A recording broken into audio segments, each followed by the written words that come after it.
Research and More welcomes you to another video to support your PhD journey. Have you just started doing a PhD or planning to do one soon? Do you have any idea what it takes to complete a PhD? Before you dive in to learn how to do research, there are some important preliminary preparations you have to make to ensure an engaging learning experience.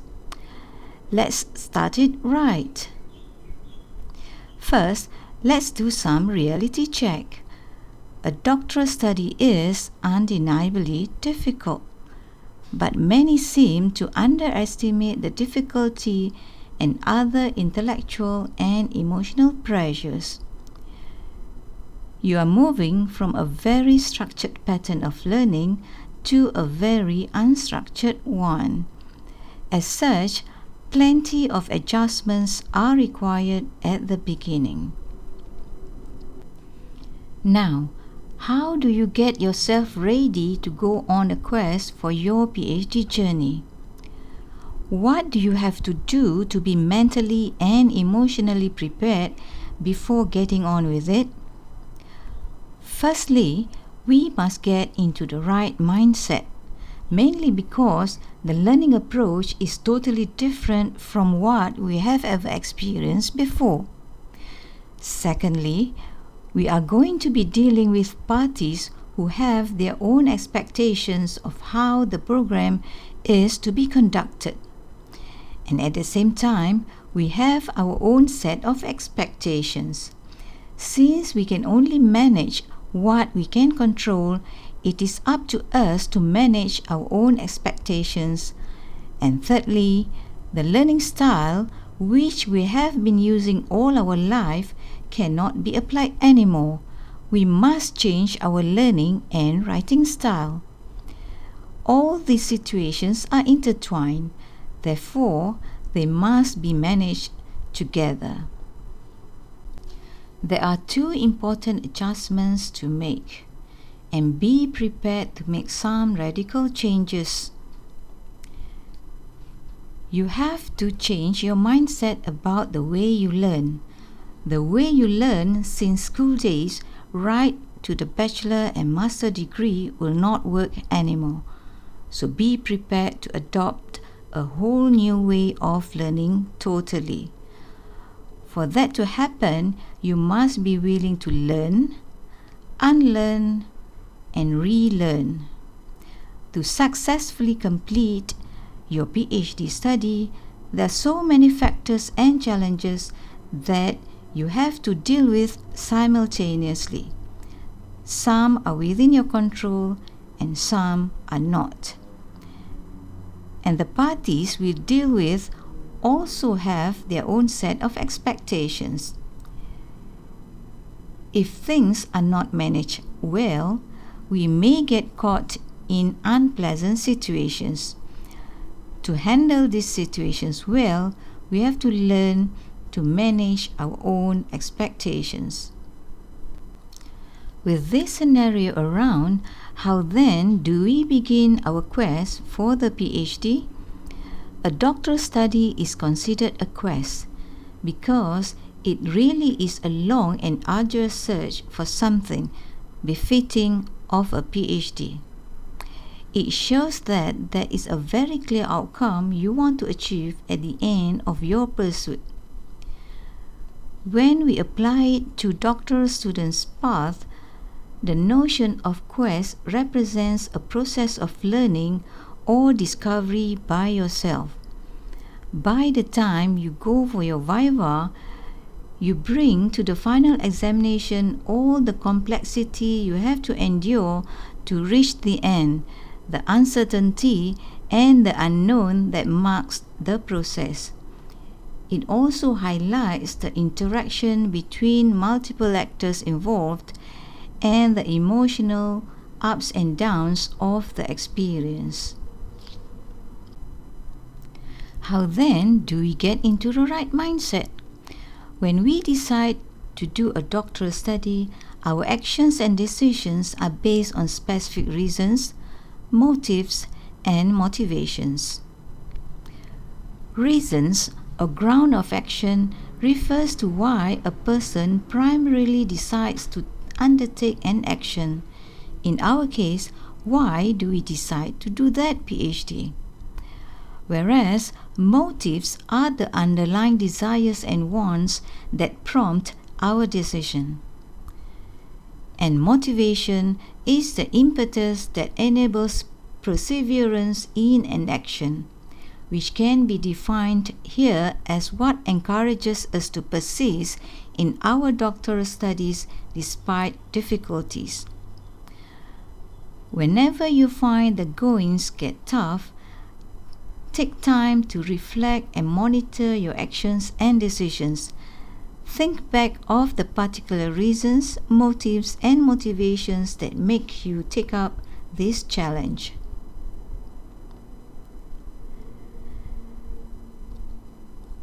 Once you are clear of the reasons why you undertake a PhD study, you will go a long way towards successfully completing your study. Being clear of your reasons, motives, and motivations, you will find it easier to plan the right strategies and manage expectations. Determine how the primary reasons, motives, and motivations will influence what facilitates or constrains your progress. What strategies will you adopt to ensure successful completion of your PhD? Reasons and motives for undertaking doctoral studies are multiple and complex, ranging from self-accomplishment, personal development, search for intellectual challenges, and to more pragmatic career-oriented intentions. And some people just do it for self-actualization. Your reasons and motives will have strong influence on your motivation throughout your study. To change your mindset is extremely difficult. Why is it so? Because we have been conditioned to do things in a certain way from childhood right into our adult life. Our decision-making process has been conditioned to be in a certain pattern.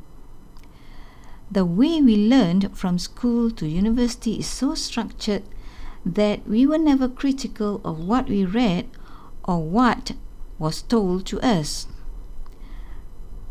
But studying for a PhD is an antithesis of the learning that we have been so used to.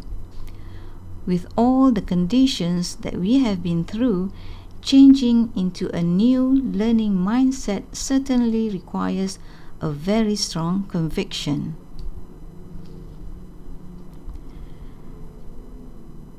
Expectation here refers to the preconceived ideas of what will occur in relation to or as an outcome of your candidature. It can be your own expectations in the pursuit of the PhD, the support you expect to be provided by the university, and personal factors that affect your study. When you come to enroll for PhD, you have already experienced a postgraduate education and have excelled in academic work.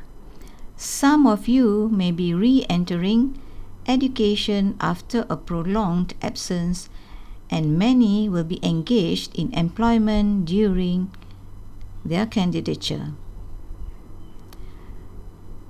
Because of your diverse experience and backgrounds, there are bound to be incidences of a match and mismatch of expectations.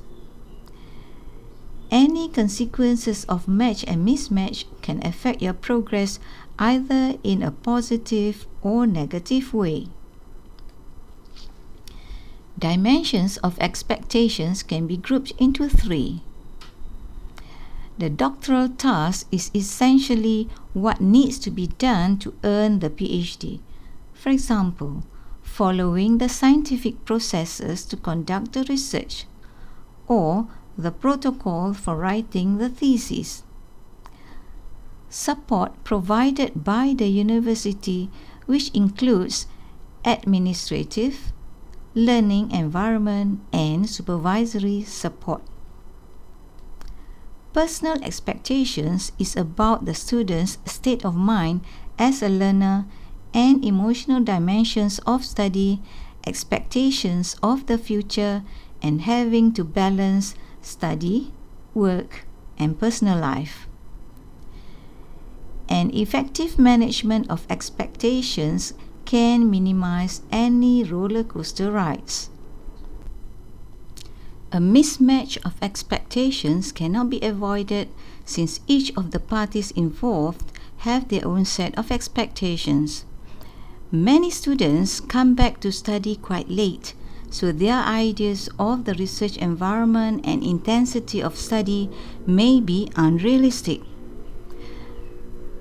Another potential source of mismatch or unrealistic expectation is changes at systemic level. For example, changes in enrollment patterns and pathways into doctorates, new types of doctorates, changes in student financial support offered by the university, and a pronounced shift in candidate career intentions away from the academia. The supervisor-supervisee relationship is another source of mismatch. While some doctoral students struggle to understand what is required of them, others have expectations around supervision that tend to differ from those of their supervisors. Issues with accelerated pace of research, regimes of governance, and demands of the academia also contribute to the mismatch.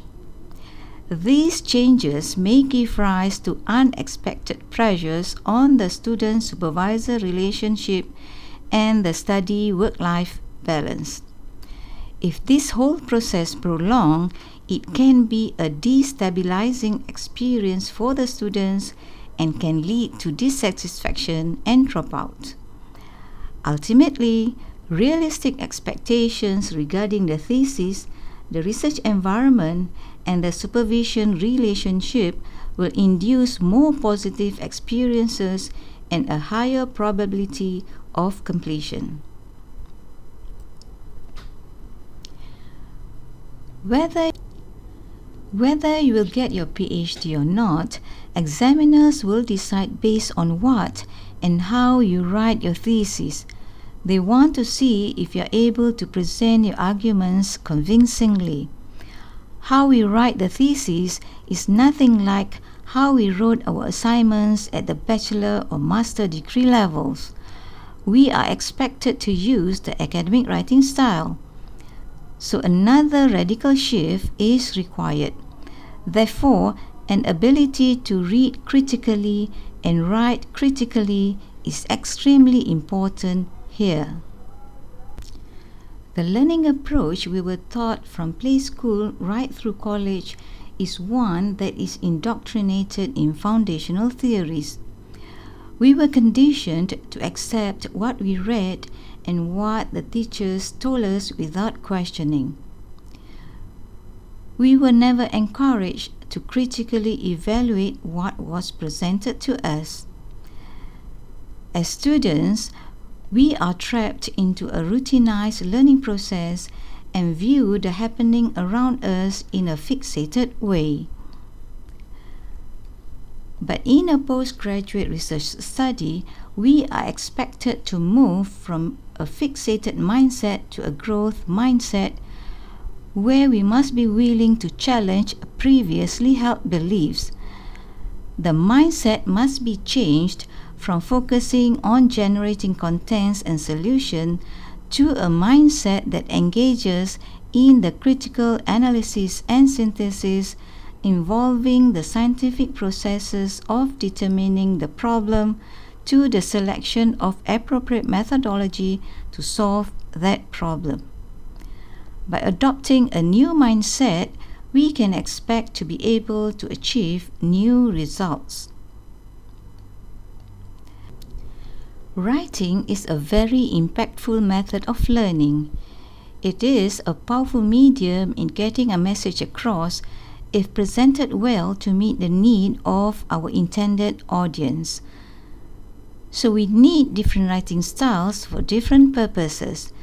Before we proceed to learn how to develop a critical writing style for the purpose of writing, it will be useful to know the differences between evaluative or descriptive writing style and critical writing style.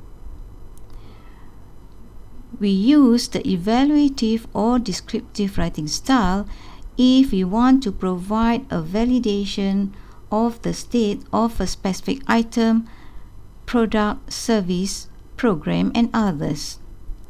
However, if we want to make critical connections between subject areas and generalize ideas to other contexts through thought-provoking questioning, we use the critical writing style.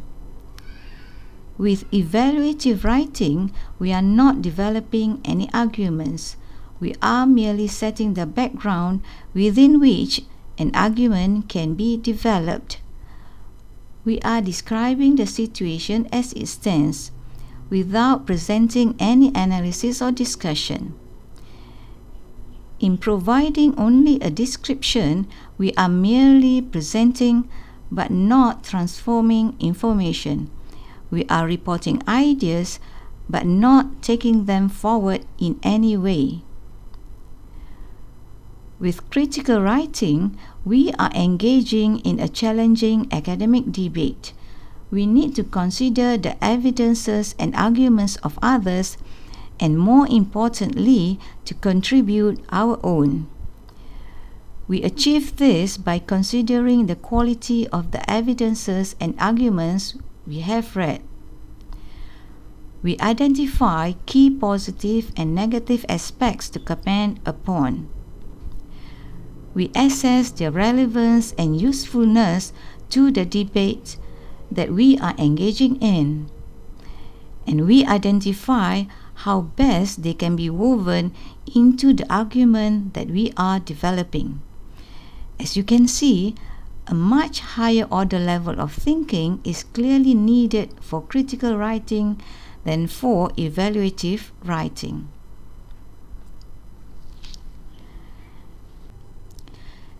Here is a quote by Professor Feynman which is relevant in this situation.